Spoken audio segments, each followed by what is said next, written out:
fabled heat, where magic meets desire. Subscribe to ignite the fantasy.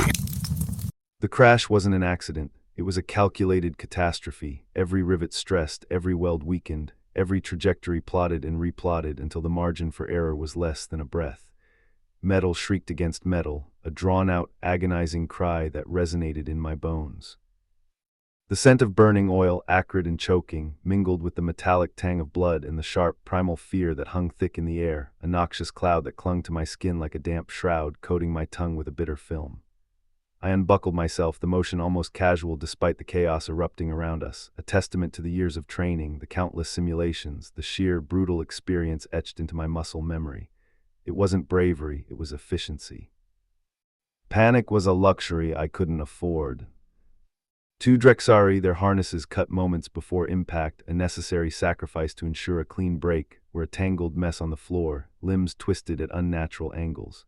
The emergency lights pulsed a sickly green, painting the scene in shades of horror. Karma. I thought her name, a wry smile spreading across my face as I caught her eye across the wreckage. My partner in every sense of the word.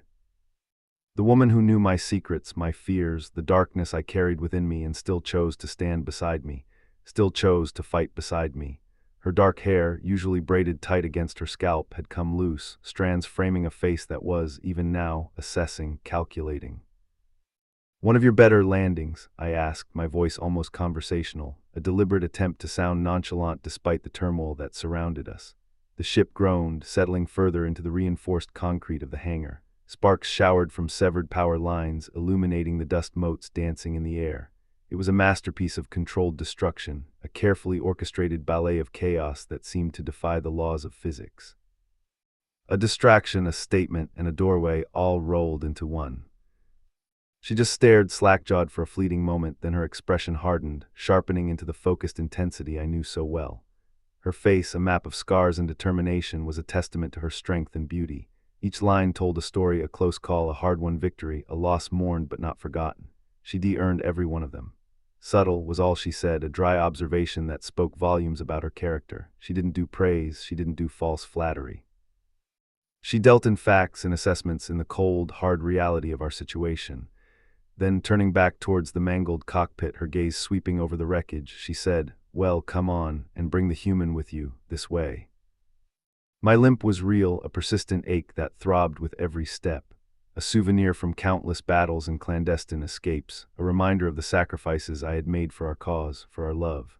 It wasn't a dramatic, debilitating limp, but a subtle favoring of my left leg, a slight hitch in my gait that betrayed the damage beneath the reinforced plating of my prosthetic. The Drexari guards, a pair of hulking brutes in polished black armor, their faces impassive behind mirrored visors, clearly considered my fragility amusing, a weakness to be exploited. They hadn't learned yet. They never did.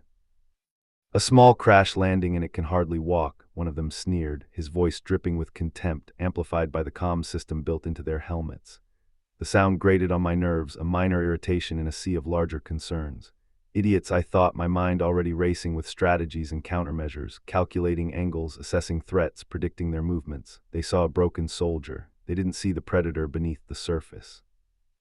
They didn't see the years of training, the honed instincts, the unwavering resolve.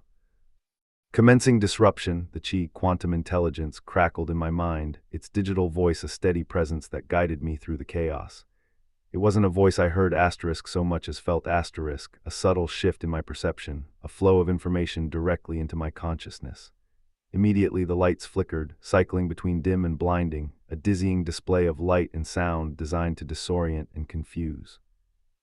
The temperature climbed, the chillers, designed to keep this place just above freezing to preserve the delicate machinery within, were now fighting a losing battle, forced to pump out heat in a futile attempt to reach a balmy 30 degrees Celsius. The air grew thick and oppressive, making each breath a conscious effort. The Chi was working its magic, subtly manipulating the environmental controls, overloading the security systems, creating pockets of interference. It was a delicate dance, a constant push and pull against the Drexari's sophisticated technology. The human Ilias Vance, a xenolinguist we'd extracted from a research station on the outer rim, stumbled slightly, clutching at my arm for support.